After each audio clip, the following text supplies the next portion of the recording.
Hi friends, అందరూ ఎలా ఉన్నారు? నేనైతే చాలా బాగున్నానండి. ఈరోజు మీకు ఎంతో ఈజీ క్విక్ రెసిపీ మీతో షేర్ చేసుకోబోతున్నాను. అదే ఓట్స్ ఉప్మా అండి. ముందుగా ప్యాన్లో ఆయిల్ వేసుకొని ఆయిల్ మరిగాక ఆవాలు, జీలకర్ర, పచ్చిశనగపప్పు, మినపప్పు వేసి ఫ్రై చేసుకోండి. ఓట్స్ అనేవి రెగ్యులర్గా తీసుకోవడం వల్ల వెయిట్ లాస్కి చాలా హెల్ప్ అవుతుందండి. నేనైతే నా వెయిట్ లాస్ డైట్ ప్లాన్లో భాగంగా ఈ రెసిపీ తయారు చేశాను. చాలా ఈజీ అండి. 10 మినిట్స్లో తయారు చేసుకోవచ్చు. ఎవరైనా సరే కూరగాయలు కట్ చేసుకోవడం ఒకటే తప్ప రెసిపీ స్టార్ట్ చేశారంటే ఒక 10 మినిట్స్లో కంప్లీట్ అయిపోతుంది.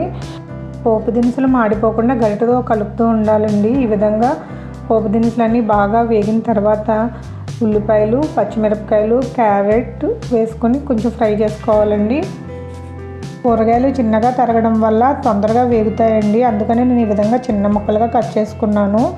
ఈ విధంగా వేసిన తర్వాత నెక్స్ట్ అల్లం వేసుకోవాలండి. అల్లం కూడా చిన్న ముక్కలుగానే కట్ చేసుకోవాలి. అల్లం వేయడం వల్ల ఉప్మా తింటున్నప్పుడు టేస్ట్ అయితే ఇంకా అద్దరిపోతుందండి. తర్వాత చిన్న ముక్కలుగా కట్ చేసిన టమాటా ముక్కలు, గ్రీన్ పీస్ వేసుకోవాలి. తర్వాత ఈ కూరగాయలన్నిటిని పచ్చివాసన పోయే వరకు బాగా ఫ్రై చేసుకోవాలి. ఈ విధంగా అన్ని రకాల వెజిటేబుల్స్ వేసుకొని ఓట్స్ ఉప్మా చేసుకొని తింటే ఆరోగ్యానికి చాలా మంచిదండి. తర్వాత అందులో కొంచెం పసుపు, ఉప్పు వేసుకోవాలి.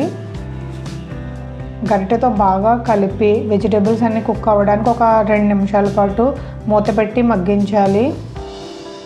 ఇప్పుడు వెజిటేబుల్స్ అన్నీ బాగా కుక్ అయ్యాయి. ఇప్పుడు మనం రోల్డ్ ఓట్స్ తీసుకోవాలండి. నార్మల్ ఓట్స్ కాదు, రోల్డ్ ఓట్స్ ఇవి ఇంకా వెయిట్ లాస్కి చాలా బాగా ఉపయోగపడతాయి.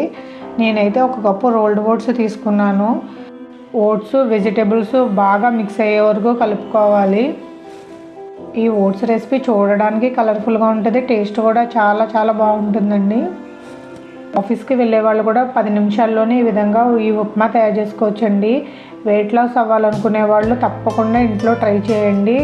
టేస్ట్ ఎలా వచ్చింది అనేది కమెంట్ బాక్స్లో నాతో షేర్ చేసుకోండి.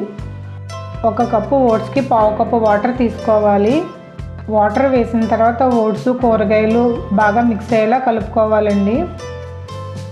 చాలా తక్కువ వాటర్ వేసాను, కుక్ అవుతుందా లేదా అనుకుంటున్నారా? అలా ఏం లేదండి, వాటర్ కూడా తక్కువే పడతాయి. ఒక 5 నిమిషాల పాటు మూత పెట్టుకొని ఉడికించుకోవాలి. అంతే అండి, చాలా ఈజీ టేస్టీ అయిన ఓట్స్ ఉప్మా అనేది రెడీ అయింది. కానీ నేను ఇంకా దీనిలో నిమ్మరసం, కొత్తిమీర కొద్దిగా యాడ్ చేసుకున్నాను. ఇది ఒక ఆప్షనల్ మాత్రమే అండి, మీకు ఇష్టం లేకపోతే స్కిప్ చేసేయవచ్చు. ఇప్పుడు ఈ ఉప్మాని వేడివేడిగా సర్వ్ చేసుకుని తింటే టేస్ట్ అయితే అదిరిపోయిందండి. నాకైతే చూస్తుంటేనే నోరు ఊరుతుందండి. హెల్దీ వెయిట్ లాస్ రెసిపీస్ కూడా మనం కొంచెం కాన్సన్ట్రేషన్ పెట్టి చేసుకుంటే టేస్ట్ అయితే అద్దరు కొడతాయండి. ఈ రెసిపీ కొంచెం పిల్లలు కూడా ఇష్టంగా తినాలని చెప్పి వేపిన వేరుశనగ గుళ్ళతో పైన గార్నిష్ చేశాను. అన్ని వయసుల వారు ఇష్టంగా తినే రెసిపీ అండి. వెయిట్ లాస్ అవ్వాలనుకున్న వాళ్ళు అయితే వారానికి ఒకసారి చేసుకోండి. వేరుశనగ గుళ్ళు అయితే కంపల్సరీ వేసుకోవాలని ఏం లేదు, స్కిప్ చేసేయచ్చు. Green peas, carrot, tomato, beans ఉంటే మీ ఇంట్లో బీన్స్ కూడా వేసుకోవచ్చండి. నా దగ్గర ఉన్న వెజిటేబుల్స్తో నేనైతే ఈ విధంగా తయారు చేసుకున్నాను. కొంతమందికి ఓట్స్ తినడం ఇష్టం ఉండదండి, వాళ్ళకి ఇలాంటి రెసిపీ చేసి పెట్టండి. ఇంకెప్పుడు ఓట్స్ తిననని అనరో వాళ్ళే అడిగి మరీ మీతో చేయించుకుంటారు. ఈ రెసిపీ వేడివేడిగా తింటేనే బాగుంటుందండి. ఈ విధంగా నేను ఒక బౌల్లోకి తీసుకున్నాను, తినడం స్టార్ట్ చేశానండి. ఒక్కసారి స్టార్ట్ చేస్తే అయిపోయే వరకు ఆపలేమన్నమాట. టేస్ట్ మరీ అంత బాగుంటుందండి. నేను చెప్తున్నానే కాదు, మీరు కూడా ఒకసారి కంపల్సరీ ట్రై చేసి చూడండి. కొత్త వాళ్ళు ఎవరైనా మన వీడియో చూస్తుంటే ఛానల్ సబ్స్క్రైబ్ చేసుకోండి. మరిన్ని మంచి వీడియోస్ కోసం కింద ఉన్న గంట సింబల్ని ఆన్ చేసుకోండి.